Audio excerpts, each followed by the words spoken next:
Blog Talk Radio.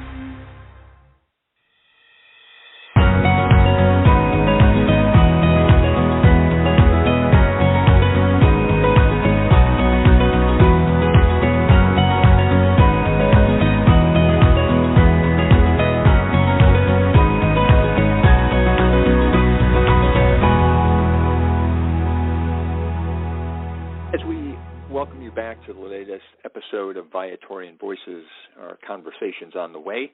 We're going to return to the earth a little bit today. We're going to talk about some environmental issues. Hi, everyone. This is Jim Mitchell, and as always, pleased to be with you on our Viatorian podcast. Today, I'm going to be joined by Mary O'Connell, and some of you in the Viatorian community may be familiar with Mary. She is involved at Jerusalem Farm in Kansas City, Missouri, a community that is working to transform its members' lives and those around them through service and retreat and primarily sustainable living. We're going to learn about all of that today. Really interesting conversation. I'm glad we've got this one lined up. So, Mary, I know you're busy and you've made some time to talk to us, so thanks very much for being a part of it today. Yeah, thanks so much for organizing this. I'm excited to share what little corner of the world I live in. Well, it's very interesting. Let's back up before you ended up at Jerusalem Farm. Your roots, so to speak, are up in the Chicago area in Palatine. Tell us a little bit about your background. Yeah, born and raised in Palatine, attended Saint Viator High School and graduated in 2016. And, had a lot of very formative times, I think, in my faith life, specifically around various service opportunities that I got both at Viator and just I went to St. Thomas of Villanova School, and just having that Catholic background, I think, really kind of formed where I am right now too. That all that I do, it comes from that Catholic root. So, were there any particular faculty members or any service projects or opportunities at St. Viator that influenced you in particular? Yeah, I think when I think about my faith life, I point back to Quest and that kind of experience I went on as a freshman, and definitely kind of felt this spark of God planted in me on that retreat, and thought ministry was something I was really called to. And then as a senior, I took a world religions class with Father Corey and absolutely loved it. And through that kind of had exposure to Children of Abraham and the Justice League, and recall a couple times going down to the Viator House of Hospitality and just getting to meet people whose lives they were the same age as me, but had faced a lot of challenges immigrating to the States. And so, yeah, I kind of attribute a lot of the justice work that Father Corey was doing and how he just engaged students in a lot of those, challenging topics from the start, that was when the wheels started turning, I think, for me, and thinking about what is unjust in our world and how can we be present to the people who are experiencing that and start to change those systems. Well, it does seem that you, heard that call early, and you, if I'm correct, you went on at St. Louis University where you studied theology and environmental science. Tell me about the years you spent at SLU. Yeah, so I studied kind of science and religion and was constantly trying to put those two together in some way. And I think when I look at a lot of social justice issues as I was trying to decide my major at SLU, the environment kind of is the one thing that I felt deeply rooted in, and that all of us get our food and find nourishment and resources from the earth, and that is the one thing that kind of pulls us all together physically but also spiritually. And so there's a lot of kind of interchange then between all the world religions and all the different ways that we interact with the earth and also the injustices. And so I studied water and hydrology and the science behind a lot of microplastics specifically in urban water streams. Then I also studied theology and theological pedagogies for service, and how they can liberate both the student and the communities in which the students engage with. So, at SLU, it was all kind of like my science friends and my religion friends, and it wasn't really until I got to Jerusalem Farm that these worlds collided, and I really have been living in a way that brings those two together and allows the conversation to be about how can we spiritually bring back environmental consciousness to the earth and live in a more sustainable way, and do so with a prayerful attitude. Well, there's a lot of topics there I want to try and get you to share some thoughts with as we continue the conversation today. Now, I want to talk about Jerusalem Farm, but I'm going to back up because in the introduction I did there, I used the word, I think I said sustainable living. And sustainability is something that kind of gets bounced around a little bit. But for those who just hear it but don't really know what it means, can you kind of help us focus what we mean when we use that word or phrase? Sustainability is really not using more resources than you need. So, and living in a relationship with the environment in such a way that you're not taking more than the environment is producing naturally. So, sustainable living just means you're aware of how much water you're using, how much electricity you're using, and some of that can be made sustainable by producing your own electricity with like solar panels, or collecting your own water like with rainwater barrels, and then using the resources you've collected on your own property, so you're not taking off of the grid or running more water out of aquifers than is needed. We're going to get into some great detail here, and I know time is an issue, as it always is, on Viatorian Voices. We're talking to Mary O'Connell, part of Jerusalem Farm, and I'm going to give you some information later, or ask Mary to share some places we can find more. But what about Jerusalem Farm? Tell me a little bit about what that initiative is, and how that came to be, and how you came to be there.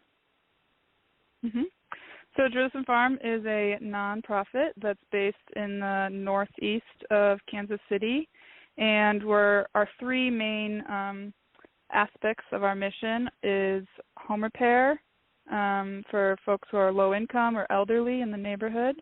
And then we also host service retreats for high school and college students all over the country.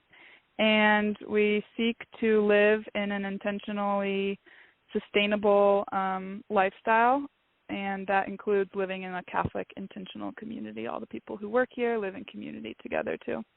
And Jerusalem Farm is modeled after a farm that was started almost 40 years ago now in West Virginia called Nazareth Farm. And then there's a whole kind of farm network that was inspired after the Catholic Worker Farm Network that Peter Morin kind of began. So there was Nazareth Farm, and then Bethlehem Farm, and then Jerusalem Farm was founded 10 years ago, just celebrating 10 years this year, which is exciting. But the way I found my way here was really actually Jason Wilhite recommended that I look into them. I think he had heard of them through, connections as life goes. And I emailed them here and just said, hey, this is really neat. I want to come check it out. And I lived for a month just kind of discerning life at the farm and decided to stay after that month, and have been here ever since. I'm going on about 2 years now. Well, and I'm going to ask you a question that would probably fill a half an hour, but I'll sure. Just give you a minute or two. But you talk about sustainable living, and I want you to come up here and talk to your neighbors in Palatine. You're on a farm and you can grow things and do things, but for most of us, it doesn't need to be that hard to manage our electricity or our water or our resources. And do you feel like people just don't really get the concept that we're not talking about, throwing it all away and moving back to a farm, but there's just so many things each of us can do. And is that part of the message what you're trying to get, especially with the young people? Yes, definitely. Yeah, I think I like to start from a spiritual standpoint when I try to talk with folks, especially folks of faith, about being more sustainable and living a more sustainable life. I think it really comes from a commitment to voluntary simplicity. And so much of the gospel calls us to, in Luke's gospel it says the second coat that you have, belongs to your neighbor who doesn't have a coat. And I think so much of kind of life in Palatine and in the suburbs is often having two coats in the closet and not knowing what to do with it. Resources-wise, too, like using more water than you really need. And so spiritually, I like people to kind of sit and consider, what is it that you're using that you don't really need to use? For example, at Jerusalem Farm on Thursday nights, we do an energy fast. And so that just means turning off all the lights and just lighting candles or little lanterns or flashlights around our house. And it's always kind of, it's like a habit to just flip on the lights and have that kind of comfort of using the lights. But then when you start kind of getting in the habit of using just a flashlight or a lantern, you're like, oh, wow, I don't really need the lights as much as I realized or as much as I thought I did. And so kind of taking a step back and reconsidering, like, what is it that I'm using that I don't really need? And I often find that when we make life a little bit more simple, turning off our phones or getting off of social media especially, we return to the people around us more, and we're able to live more intentionally with one another. And so, I just encourage people to reflect when you're taking a shower, too, and you're running the water for 15, 20 minutes.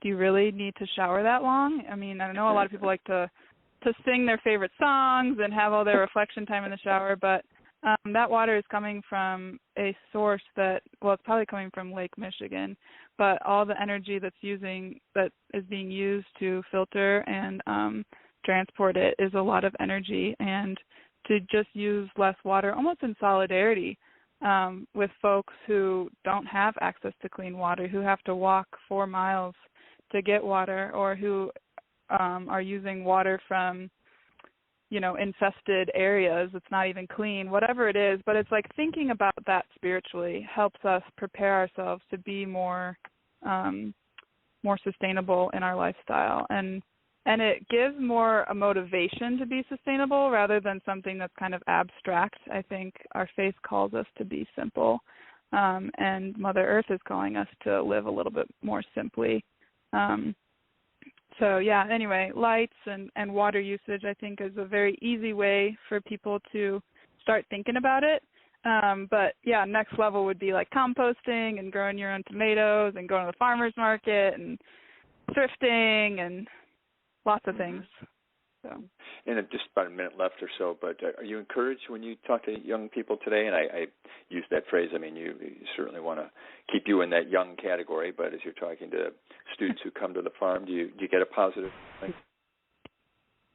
I do. I get a lot of confused faces when we talk about how infrequently some of us shower in the community, but then I start to see gears turning and seeds being planted and people saying like, well, I've wanted to compost for a long time, but now I'm going to go talk to my parents and let's happening. I think people want to be connected to the earth, and they just have forgotten how in this age of the internet.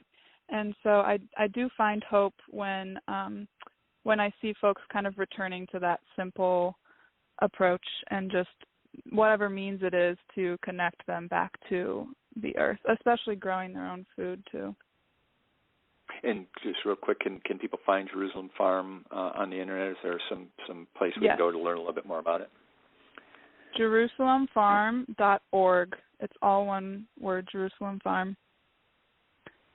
Excellent. Well, Mary O'Connell, what a great conversation. Thanks for taking the time to be with us today, and I certainly appreciate your input and certainly appreciate the work you're doing on behalf of all of us, and we all need to chip in a little bit. The Viatorian community proclaims Jesus Christ and his gospel in communities where faith is lived, deepened, and celebrated. This includes the Viatorian Office for Justice, Peace, and Integrity of Creation. And you can learn more about the community garden at the Province Center, young adult summer placement, and sustainable garden projects that the Viator House of Hospitality has. To find out more, contact vocations@viatorians.com. Thanks, everyone, for being a part of our conversation today.